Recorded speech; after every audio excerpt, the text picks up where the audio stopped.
Para bem definir a pessoa que vamos focalizar hoje, recorremos às palavras de Bertolt Brecht. Há aqueles que lutam muitos dias e por isso são muito bons. Há aqueles que lutam anos e são melhores ainda. Porém, há aqueles que lutam toda a vida. Esses são os imprescindíveis. Edibal Pivetta é um desses lutadores de uma vida inteira. Advogado que desde cedo se envolveu com as questões sociais e os direitos humanos, ele se tornou também César Vieira, dramaturgo e diretor teatral e criador de um dos mais conceituados grupos de teatro popular do nosso país. Edibal Pivetta, César Vieira, no Persona Sempre.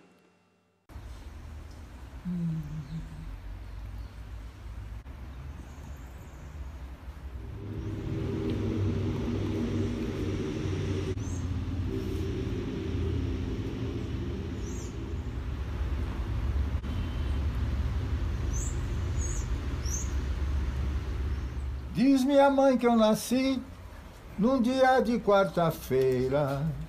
Quando foram me dar banho, foi visto pela parteira que eu trazia gravado na cintura marca de cartucheira. Meu nome é João Abade, temido em todo o sertão. Na calma sou feito ovelha, na raiva viro leão. Diz minha mãe que eu nasci num dia de quarta-feira. Quando foram me dar banho, foi visto pela parteira que eu trazia na cintura marca de cartucheira. Que eu trazia na cintura marca de cartucheira. Meu nome é João Abade. Meu nome é João Abade. Temido em todo o sertão. O meu nome é João Abade. Edibal Mato Pivetta. Esse Mato é porque papai e mamãe estavam namorando e ela chamava Maria e ele Tomás. Então ficou Mato, Edibal Mato Pivetta.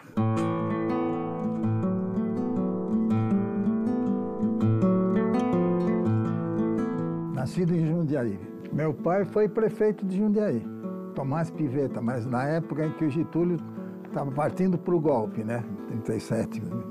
E daí eles caçaram, não se usava o termo caçado. Eles fundaram a União Democrática Nacional, UDN, que era o partido anticorrupção, etc.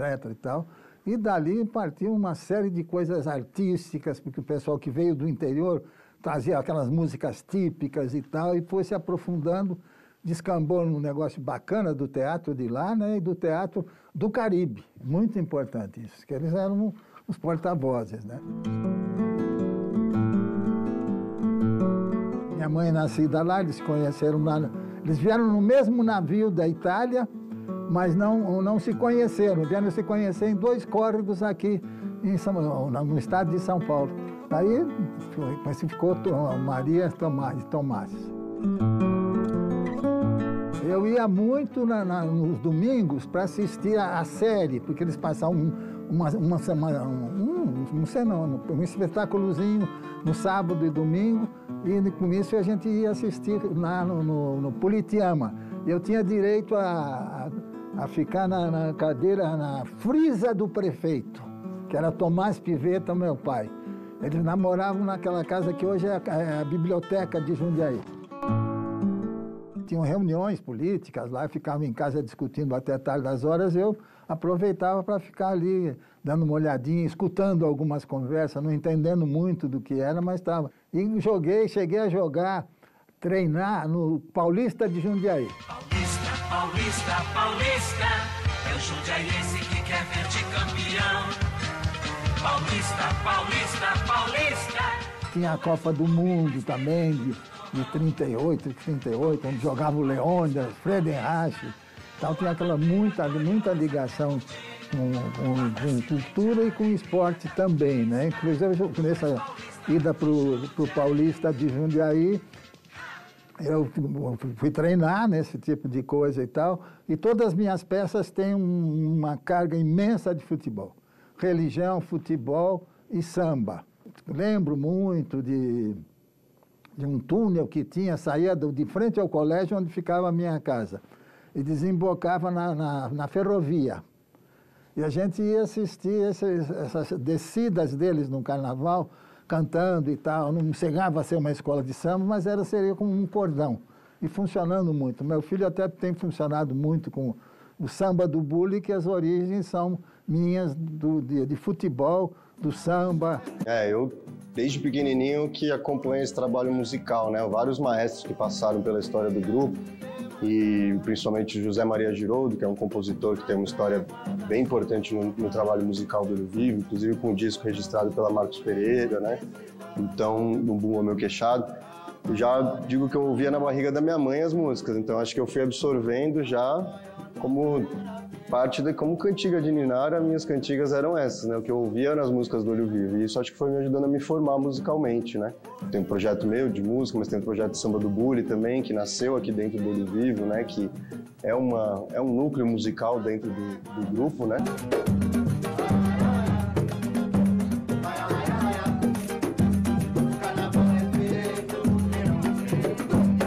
Eu acho que eu penso que a gente acaba conhecendo através da música, através do teatro, da arte, os ideais que estão por trás de tudo isso no Olho Vivo, né?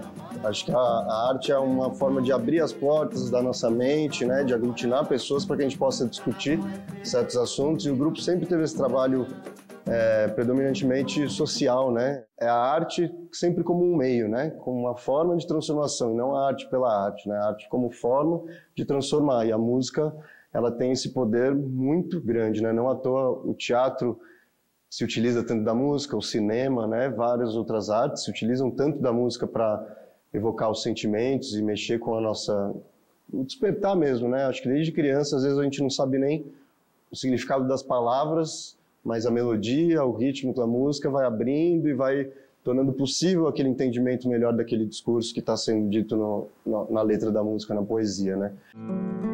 Fiz muito Bandeirantes e o Arquidiocesano. O Arquidiocesano, que era ali na rua Domingos de Moraes. Você levantava de manhã, já levantava e ia fazer um ritual, não chegava a ser uma missa, mas cantando coisas, etc, etc. E aquilo de manhã cedo, você meio estaduado, me influenciou muito. Eu fiz o clássico lá, né? Fiz o clássico. Depois já eu prestei exame na Casper Libero e no 22 de agosto, que era de Direito, e a outra de Jornalismo, a Casper Libero. E fui eleito presidente, não sei porquê, eu gostava. O Casper Libero era à noite, então você podia já se dedicar um pouquinho também à noite. Frequentava-se o Riviera, algo assim e tal, bem bacana, bem, confesso, como diria o Pablo Neruda, confesso que vivi. Sem detalhes, né?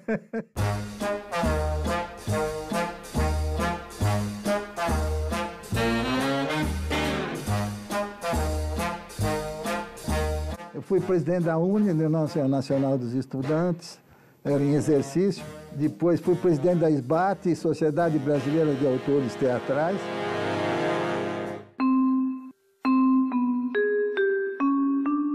Tônia Carreiro e o Paulo Altran, no Teatro Cultura aqui. Um Deus dormiu lá em casa, o Paulo Altran muito jovem e ela também muito jovem, a Tônia. Eu assisti, minha tia me levou, que é uma responsável por eu ter aderido totalmente ao teatro, ela me levou junto com a minha mãe e tal, mas ela insistindo muito que eu fosse ver toda a peça que estava em cartaz. Era bem caro o teatro e tal, mas ela me levou e eu fui gostando. Tinha escrito uma novela, não novela de televisão, novela tipo literário, do Corinthians, Meu Amor, e o Mar de Lama, que conta os últimos dias do Getúlio Vargas. Isso, escrevendo assim, e assim fui embarcando na arte, né?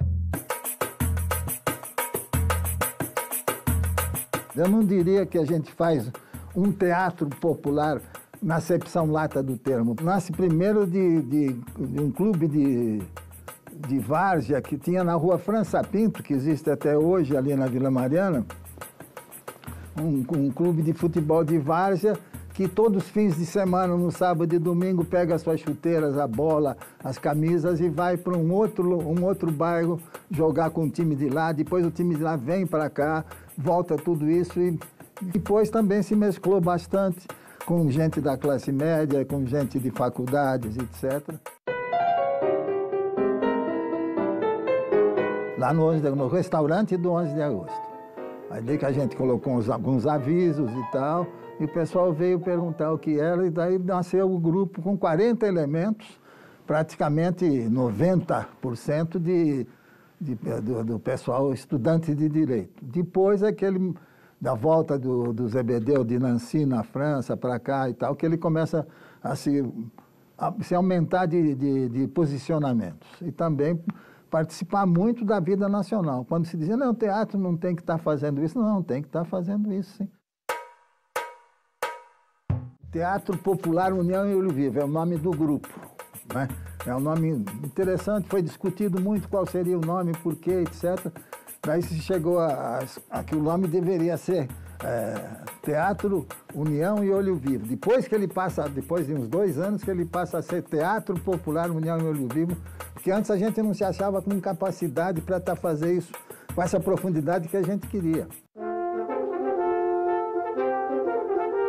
Dom Pedro I, né, vocês devem saber disso, além de um cara loucão e tal, boa praça e tal, era um cara que gostava de namorar. Tinha centenas de namoradas. Quando ele terminava uma carta, geralmente para as namoradas deles, para os casos dele e tal, ele dizia, querida e tal, muita união e muito olho vivo. Então, dessa discussão que nasceu o grupo popular Teatro União e Olho Vivo, com essa denominação que está vivendo até hoje, né? É o grupo mais velho de teatro popular em atividade na América Latina. Isso é a frase do Boal na pesquisa que ele fez e tal. A bola correndo, seu time a ganhar, Elisa a sonhar com o povo vivendo sem ninguém pra avisar, podendo falar. O Corinthians, meu amor, foi uma conversa nossa com o Antunes Filho, sobre a identidade, poder fazer alguma coisa, etc., com o futebol, etc. É um filme. Era um filme que eles estavam bolando, a Ademar Guerra também participou, mas depois, por uma série de fatores, convites para um para o lado, acabou-se não se fazendo o filme. No meio do povo, Elisa... 50 metros do teatro do 11 de agosto era o Teatro Casarão. O Casarão monta primeiro um textinho meu que chamava Alguém Late Lá Fora. E daí desse encontro todo, eles vieram convidar o Corinthians, meu amor, do Teatro Casarão, e a gente passou a fazer uns espetáculos num circo, lá do lado do antigo Ibirapuera, fazemos uns espetáculos lá. E isso despertou nos bairros uma curiosidade imensa. Então, geralmente era o padre progressista, eram alguns alunos já mais desenvolvidos intelectualmente, e muitos que tinham um tesão pela bola também, por que não, né? E assim nasceu, desse encontro deles, dessa conversa com eles, do grupo do Casarão e do grupo do Teatro do 11, começaram a entrar elementos populares no grupo que tinha começado com 80% de elementos classe média, ele passa a ter muitos elementos populares. É o teatro em cima do palco e o teatro junto ao público. Essa cova em que estás com palmos medida é a conta menor que tiraste em vida. É a conta menor que tiraste em vida. A gente tem um prazer imenso quando vai fazer um trabalho lá no Tuca e lembra do Silnei Siqueira, que era um cara maravilhoso, já tinha feito Morte e Vida Severina. Daí ele me telefona, falei, eu soube que você tem um texto aí que fala do conselheiro e tal, me dá para mim ler, que eu estou interessado. Daí ele me ligou de noite, de madrugada, vamos fazer esse negócio, pô, vamos fazer isso. Ele era um cara maravilhoso, um cara puro, eu diria assim, um jeito puro, com uma dedicação total a que a vida dele era teatro. E veio também o Carlos Castilho também nessa leva, um grande músico, trabalhou com a Arena, trabalhou na TV Tupi, maravilhoso. O Antônio Cândido, por exemplo, foi uma pessoa que eu chamaria de um grande mentor do Grupo União e Olho Vivo. Clóvis Garcia, muita gente que nos passaram ideias, nós burilamos essas ideias, modificamos.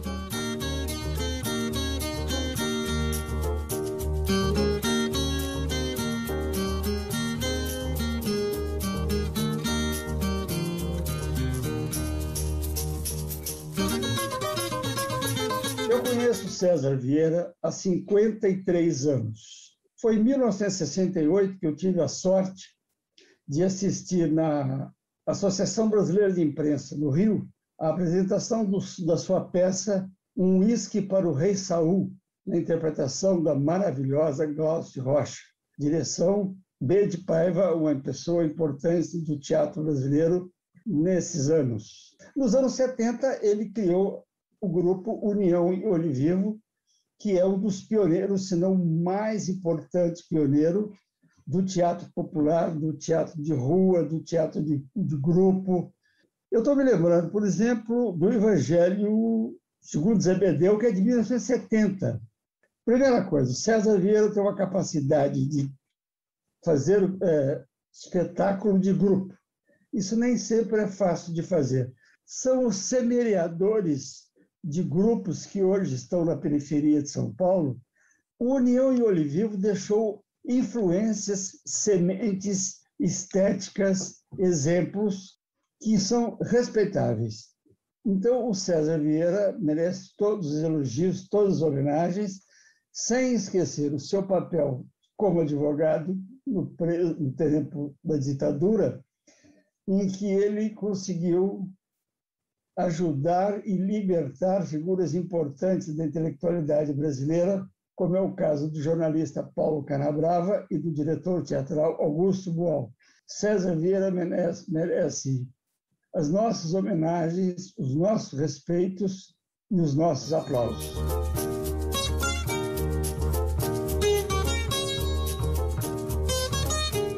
Da volta do Zebedeu de Nancy na França para cá e tal, que ele começa a se aumentar de posicionamentos e também participar muito da vida nacional. Depois, quando acaba o Zebedeu, vai para Nancy, faz uma temporada aqui, faz outros espetáculos. Quando acaba isso, o grupo do Teatro do 11 foi procurar um tema e depois uma estrutura para fazer esse tema. Como uma escola de samba, que primeiro escolhe, vamos fazer a vida do Tiradentes, né?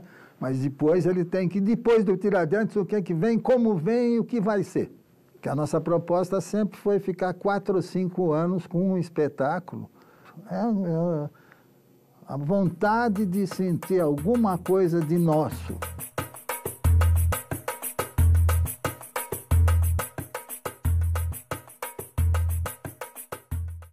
Com a criação do Teatro Popular União e Olho Vivo, César Vieira deu asas à sua veia de criador, como dramaturgo e diretor de espetáculos que percorreriam várias partes do mundo.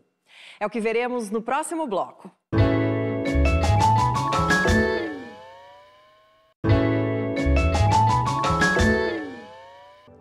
As temáticas populares, os problemas e anseios das populações marginalizadas e as lutas das minorias por melhores condições de vida sempre foram os temas que mais interessaram a César Vieira.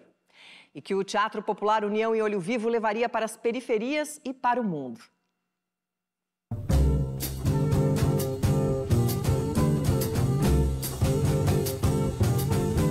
É realmente emocionante, tocante, pungente o trabalho do Teatro Popular União Olho Vivo, fundamentalmente representado por este grande comandante da vida, no que diz respeito às atitudes as mais corretas, as mais significativas. Um menino que gostava lá em Jundiaí de futebol, até 1966, quando na Faculdade de Direito lá de São Francisco, ele e tantos outros companheiros fundaram o grupo de teatro daquela universidade, que em 1970, exatamente ao montar um circo no Parque do Ibirapuera, vai mudar a sua designação, o seu nome, e também, de uma certa forma, de acordo com a apreensão que o público que assistia aos espetáculos da Lona de Circo, no espetáculo Evangelho segundo Zebedeu, vai renortear o trabalho desse grande mestre e das pessoas que estavam junto com ele. É uma pessoa que toda a vida correu riscos e partilhou permanentemente os seus achados, as suas necessidades.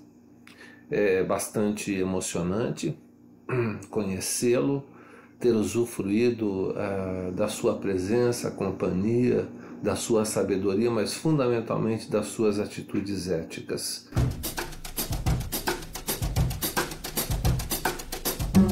O Zebedeu estava terminando a carreira dele e a gente já estava buscando o que veio ser mais do que o Corinthians, porque o Corinthians era um texto para ser no filme, né? E nós entramos discutindo muito o Rei Momo. Então, uma parcela do pessoal do Teatro do 11 ficou lá no circo mesmo, que existia já lá. Esse circo foi alugado, né? Um circo meio muito barato. Então, aí o grupo partiu para fazer o Rei Momo.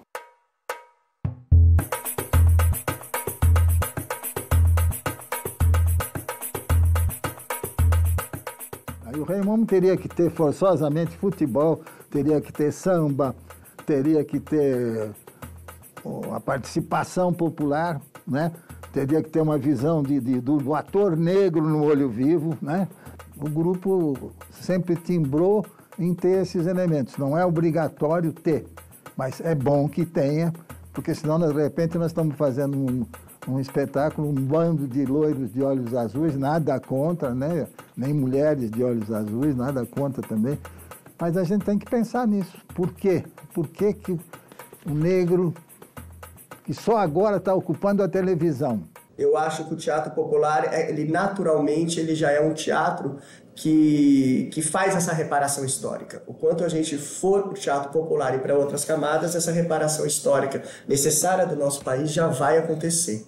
Quando se passava por um bairro, a menina chegava, eu quero fazer isso, como é que se faz? A gente entra, quanto tem que pagar? E a gente foi fazendo com eles, né, e criando já um novo espírito de estética, né? A estética a serviço da ética, eu diria. Isso é uma frase do Boal que eu acho muito gostosa, muito bonita, né?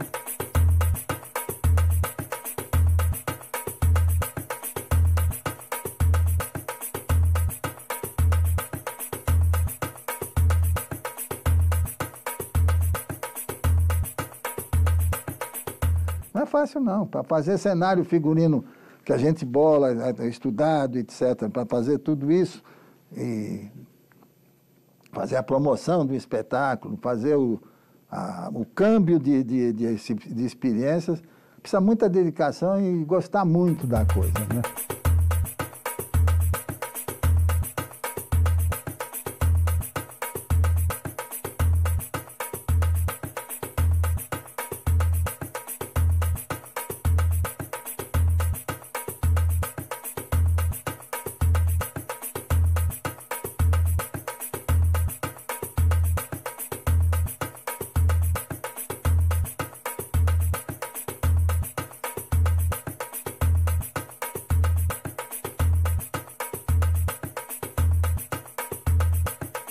Em 1990, a minha mãe me chama para uma festa da mãe da Elza Lobo, que é amiga, muito amiga do Idibal. E eu tô lá e chega o Idibal e ele fala: "Oi, tudo bem? Você quer tomar o quê?" Eu falei: "Whisky." Ele falou: "Opa, ele tem uma peça que chama Whisky para o Rei Saul." Então acho que deu uma mexida nele, né?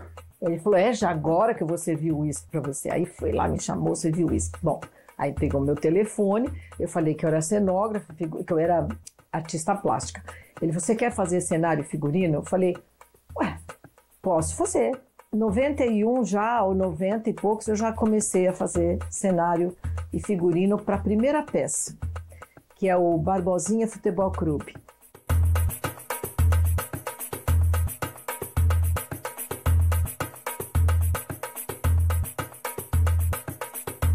Aí comecei ali, né? E tô há mais de 30, o Idibal fala 35, é verdade, eu acho. Eu estou lá fiz todas as peças, desde o Barbosinha, cenário, figurino, e o trabalho nosso é isso, é coletivo, né? Eu coordeno, mas claro que a gente troca experiências. O César sempre diz isso, que é o mote dele, né? O Olho Vivo é a troca de experiências com o público e entre os atores. E também vão aprendendo, né? Quando ele chegou no bairro, no Vila Maria, e fez os espetáculos, os estandartes dele eram estandartes como de escola de samba, que era bacana e tal, mas eram ruins praticamente, a prática não era boa.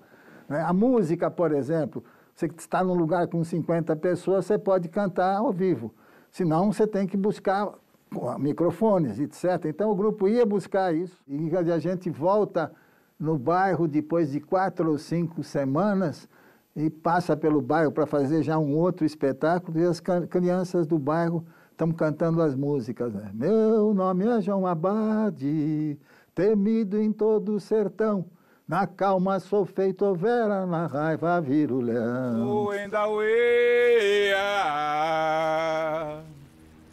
o Cumbi, o Endaueia, o Endaueia. Eu já era amigo do César, desde o primeiro trabalho dele, que na era Teatro do 11 de agosto, e daí fomos, estão até hoje aí. Quantos espetáculos? Inúmeros, dezenas, centenas. O conheci na Casa de Cultura do Itaí Paulista no ano de 1994, senti a força, a beleza, a singeleza, a energia positiva, e acabei entrando no grupo Teatro Popular União Olho Vivo. Juntos, meu amigo, meu mestre, percorremos a periferia, o Brasil e o mundo em busca de um teatro popular e em troca de experiências culturais. Viajamos o mundo todo com Teatro União Olho Vivo. Lembro-me, mestre, quando estávamos no Egito, assim você me disse: podemos estar em qualquer parte do mundo, mas jamais esquecermos as nossas origens. Para nós do Pombas Urbanas, você sempre foi uma referência de teatro popular desde a nossa formação em 1989, junto ao diretor peruano Lino Rojas, muito seu amigo. Éramos jovens e adolescentes que nunca tinham feito teatro, mas já sabíamos da existência de César Vieira e o Teatro Popular União e Olho Vivo. Quer dizer, hoje o grupo é outro grupo, outras pessoas, não é? Em 2008, quando vocês foram apresentar João Cândido do Brasil, a Revolta da Chibata, depois do falecimento do Lino, na nossa sede, ao final do espetáculo você disse: o TUOV, o Teatro União Olho Vivo, por onde passa, acende uma vela. O Pombas Urbanas, aqui na periferia, na cidade de Tiradentes, está acendendo uma fogueira. E vamos dar continuidade, estamos aqui para dar continuidade ao trabalho. Vamos Marujá da Van, vamos navegar. Vamos Marujá da Van, vamos navegar.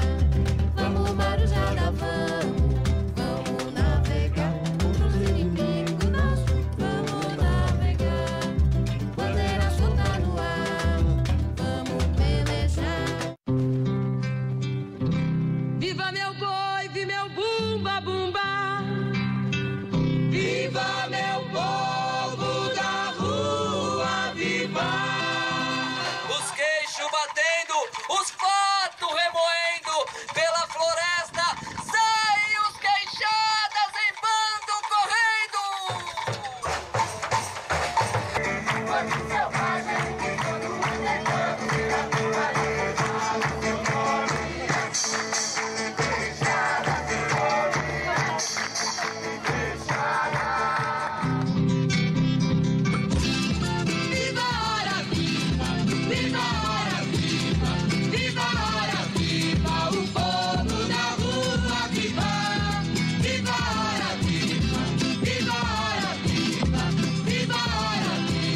o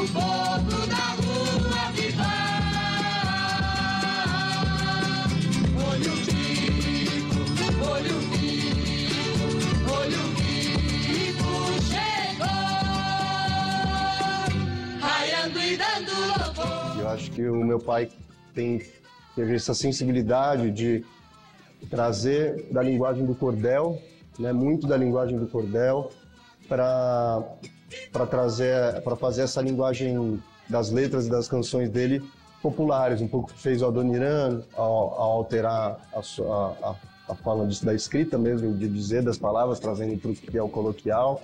E o meu pai faz muito isso nos espetáculos também. Você vê textos que são escritos com a palavra, por exemplo, acabar, ele escreve acabar, com acento no A mesmo. O texto está escrito assim, para valorizar o dizer. E nas músicas isso se reflete também, né? E aí sempre os ritmos populares, né? Muito samba, maracatu, frevo, bumba meu boi, né? Os ritmos que são populares, essencialmente brasileiros, né? Acho que essa foi a tônica assim, do trabalho dele. E com a verve político-social sempre muito forte, sabe? E o trabalho do Olho Vivo é isso, né?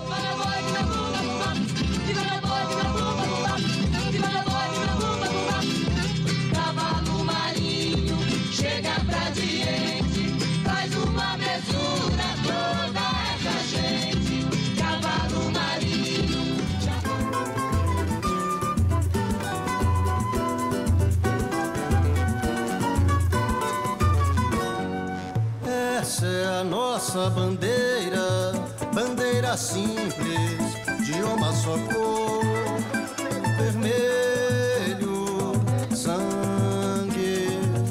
Essa é a nossa bandeira, bandeira simples, de uma só cor, vermelho, sangue, cortada pela Maria do Mangue. A dobra cecida pela Joana da Vera, pano áspero, grosseiro, algodão cru.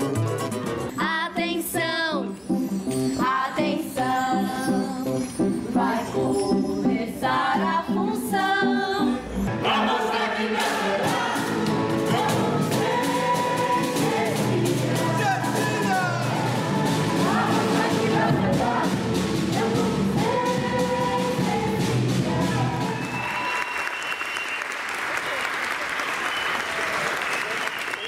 Essa é a nossa bandeira, bandeira simples, de uma só cor, vermelho, sangue. Menino César, se você fosse um rio e eu quisesse jogar em tuas margens um livro para que ele se desmanchasse em suas águas e formasse contigo o seu novo sangue, só poderia ser novamente um. Seria vermelho e se chamaria Em Busca de um Teatro Popular.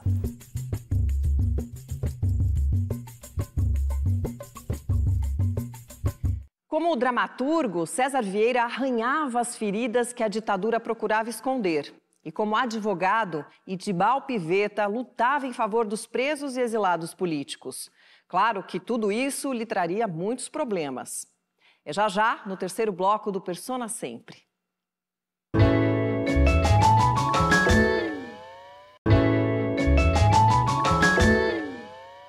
Ao mesmo tempo em que César Vieira levava o Teatro Popular União e Olho Vivo a debater as grandes questões que afligiam as populações menos favorecidas, o advogado Idibal Piveta se envolvia numa grande cruzada que o transformou num dos maiores defensores dos presos e exilados políticos durante o auge da ditadura militar no Brasil. E isso lhe acarretou sérias consequências. Censura no telefone, censura na andada pela rua, censura na televisão, censura nos jornais. Isso era um habitué da nossa vida comum, né?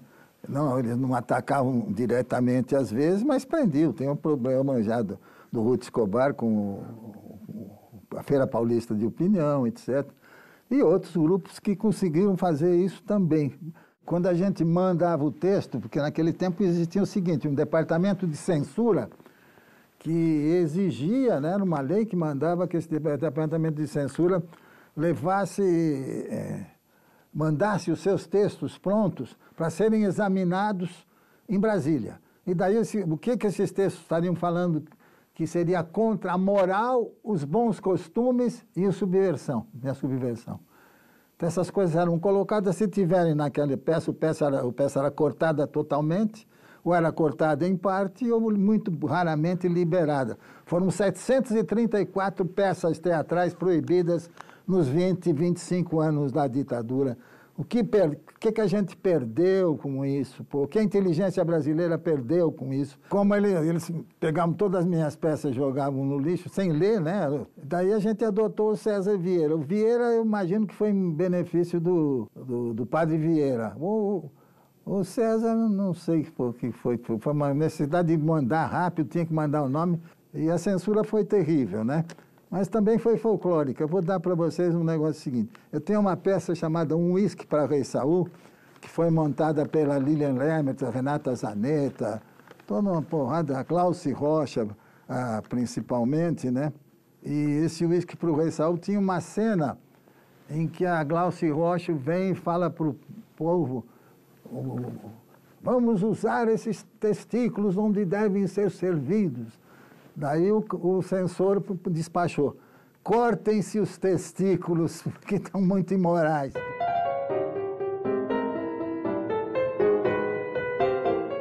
É o único grupo que conseguiu entrar no Barro Branco, onde ficava uma boa parcela dos presos políticos, os torturados e tal.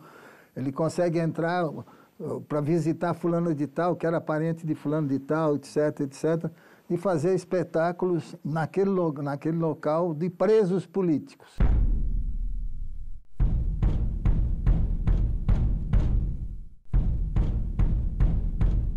O pessoal sabia que estava acontecendo, embora fosse dito escondido, mas estava acontecendo lá. A polícia tinha cercado tudo aquilo e muitos deles já andavam com o meu cartão, um cartão inclusive do pessoal do GRU, dos outros advogados que trabalharam nisso, muitos outros, né?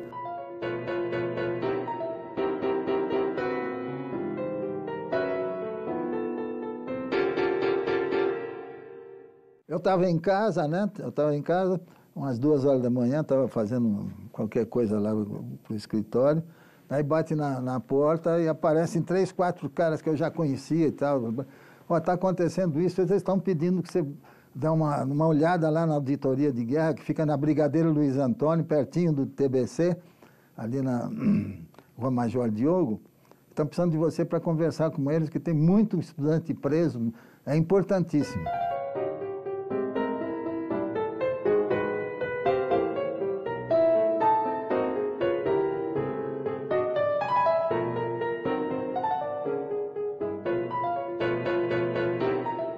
Daí eu imediatamente fui para lá, a gente já estava começando a fazer uma coisa, levar uma letra, era 22, a máquina de escrever, levar essa letra era 22 e passar o nosso endereço para os estudantes, também para os sindicatos que já começavam a receber. Quando tinham necessidade de um advogado que se fizesse presente, a gente assumiu isso de fazer isso. E nasceu desse negócio uma aproximação já grande, né? Já telefonema, fulano de tal está detido e tal, vai lá. Eu era advogado quase umas centenas deles, né? Que estavam frequentando o Congresso de Ibiúna e que foram presos. E a gente passou a fazer isso, passou a ser diuturnamente trabalhando com perseguidos políticos, né? E vindo a receber todas essas famílias de presos políticos, fazendo viagens para Cuba, onde a gente se reunia com pessoas de vários países para discutir isso.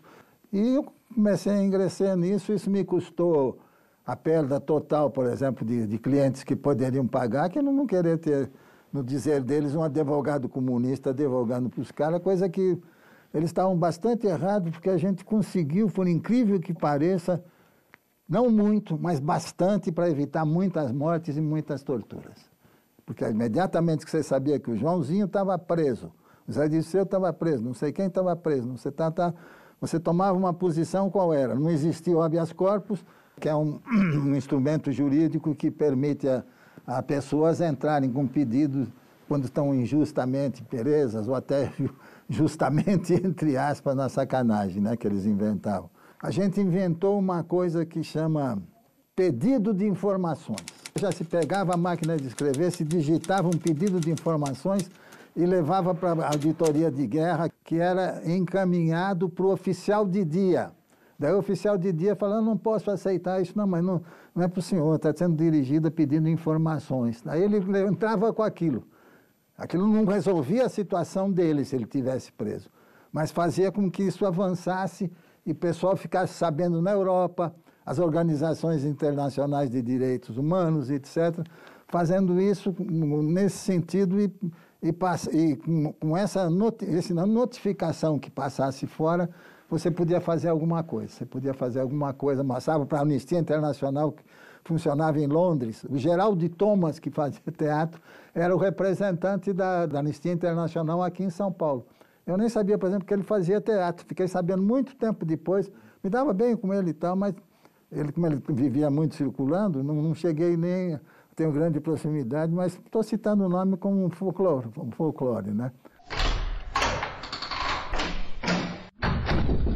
A nossa prisão foi feita num sábado, no fim da tarde, quando nós saímos de um espetáculo no bairro de Santa Catarina, ali ao lado do aeroporto. Uma das moças do grupo nos coloca que possivelmente ela estaria sendo seguida.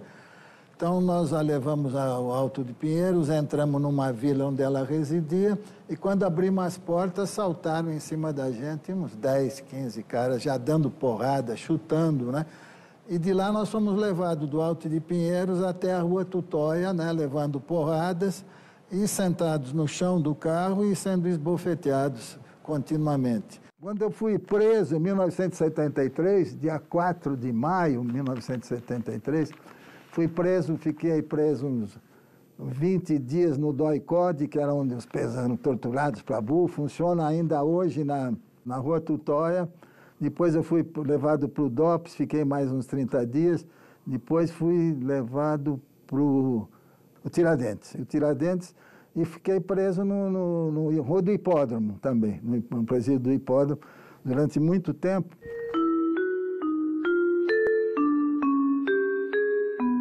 Em 78, eu fui seu estagiário, praticamente, no Tribunal Militar, naquele grande julgamento no Superior Tribunal Militar, o julgamento dos metalúrgicos, daquela grande greve do ABC. E depois, nós tivemos juntos na defesa do Carlos Eugênio Sarmento Coelho da Paz, no Supremo Tribunal Federal, porque naquele momento se discerniu a questão dos crimes políticos e os crimes de sangue. E você fez uma sustentação oral maravilhosa, tinha jornalistas do mundo inteiro e você contribuiu muito para a vigência e aplicação imediata da lei da anistia para diversos outros presos políticos que voltaram para o país. Eu diria, Edibal, que eu conheci e tive o prazer de ver atuar dois grandes advogados de defesa da democracia, de defesa de presos políticos, de defesa dos direitos humanos. Heleno Fragoso e Sobral Pinto. Eu diria que você, Edibal, está nessa tríade Heleno Fragoso, Sobral Pinto e Edibal Pivetta. E eu confesso que você plasmou toda a minha conduta moral como advogado, porque você sempre foi um exemplo para nós de integridade moral. Eu fico muito orgulhoso dessa amizade com você, Edibal. Você sabe que você é um irmão que eu tenho. Muito obrigado por tudo, Edibal.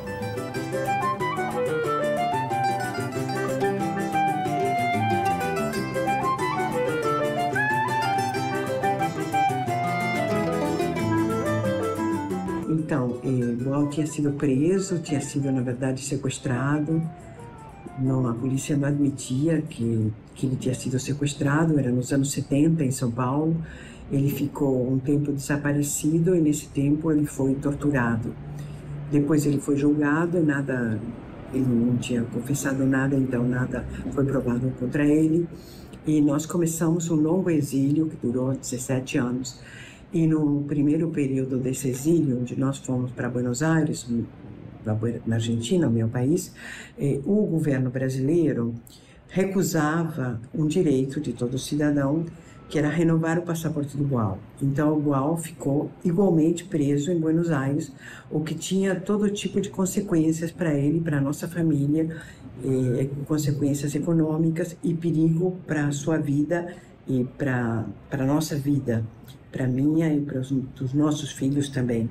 Coisa engraçadíssima, né? Porque eu fui aluno dele e depois ele ficou preso na Argentina, o seu passaporte não foi dado, e eu que tinha sido aluno dele vou trabalhar como advogado dele.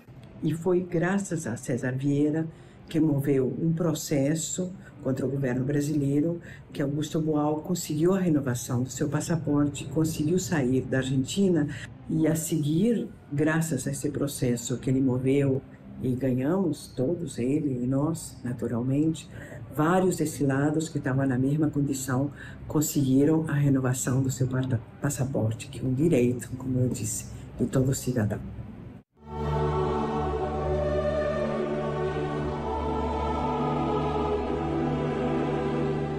O Papa João Paulo II, ele era um escritor e um diretor de teatro. Ele acompanhou o grupo.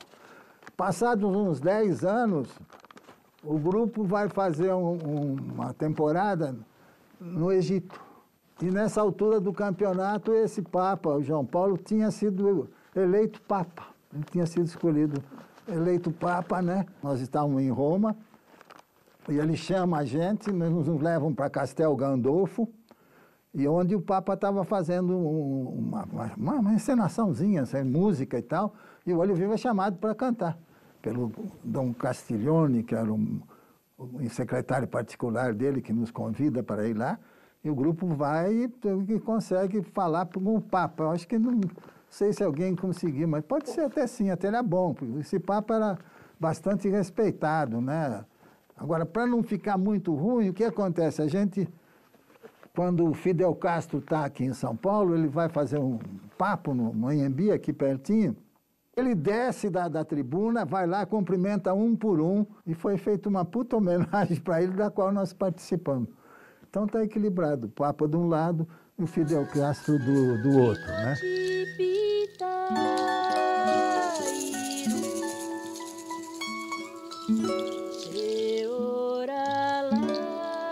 A Tílio aqui está pedindo para eu falar das nossas viagens, né? Foram tantas, né? O que eu estava me lembrando de uma que me recordou, assim, foi aquela que a gente foi para Nicarágua, né? Tínhamos o convite, mas a Nicarágua não podia nos bancar totalmente, e nós fomos pelo Panamá.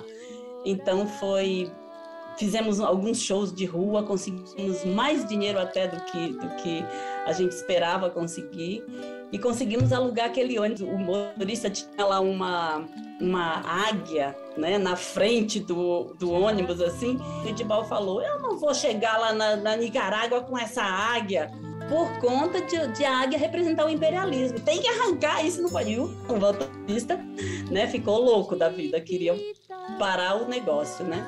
E aí nós passamos por um tiroteio na fronteira. E o cômico disso foi que o Edibal, sempre com essa coisa de querer proteger as mulheres, né, de ser muito cavalheiro, quando falou que nós íamos ter que abandonar o ônibus, o Edibal falou: as mulheres na frente! Saiu todo mundo escorregando no ônibus e as mulheres foram primeiro. Então ficou assim. Depois o pessoal tirava um sarro, o Giba, o Zé Maria. As mulheres vão na frente, elas levam os primeiros tiros. Protegem os homens. Mas não foi essa a intenção, nós sabemos, né? As pessoas chegavam lá com armas, né? Todas armadas. Então elas largavam as suas armas lá fora para entrar no teatro, né? Foi uma coisa muito cômica, muito sensacional, né? Foi sensacional. Já se morate piare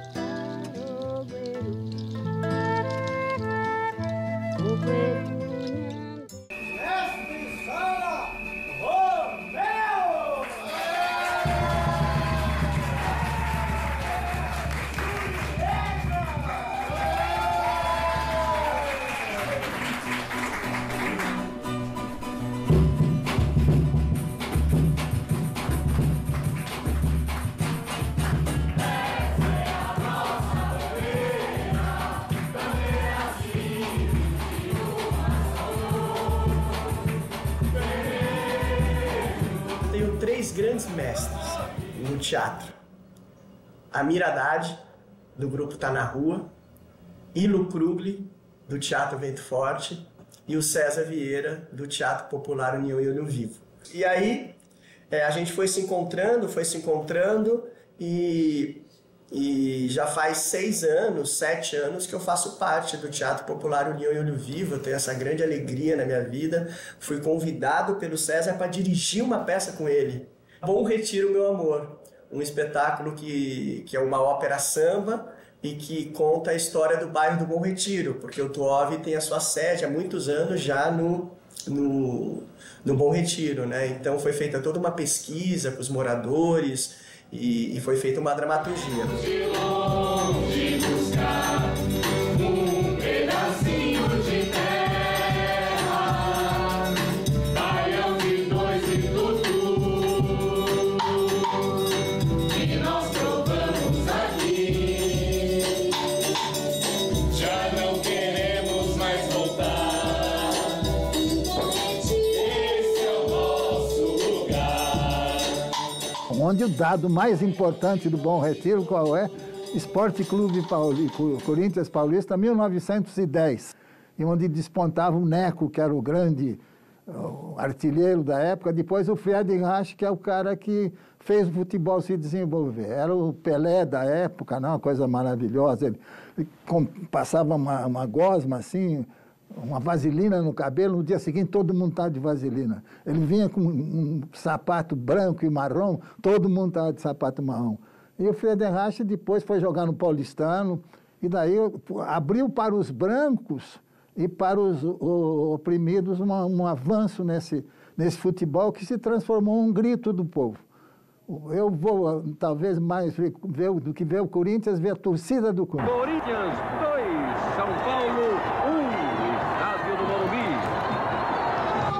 Nós vamos falar é do Timão, um Timão nascido em solo de Bom Retiro, ali na esquina da Cônego Martins com a rua José Paulinho, e a quadra da Gaviões é ali do lado da nossa sede, são nossos vizinhos.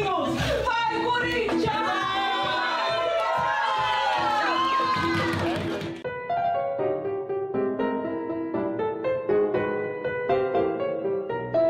Eu queria pedir para vocês um minuto de silêncio por todos aqueles que tombaram na Batalha da Maria Antônia, que tombaram lutando nesse país pela liberdade, pela justiça social e pela igualdade. Eu pediria a todos um minuto de silêncio pelos companheiros da Rua Maria Antônia, do bairro de São Paulo da Consolação. De pé, por favor.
Eu vejo que essa juventude foi amordaçada.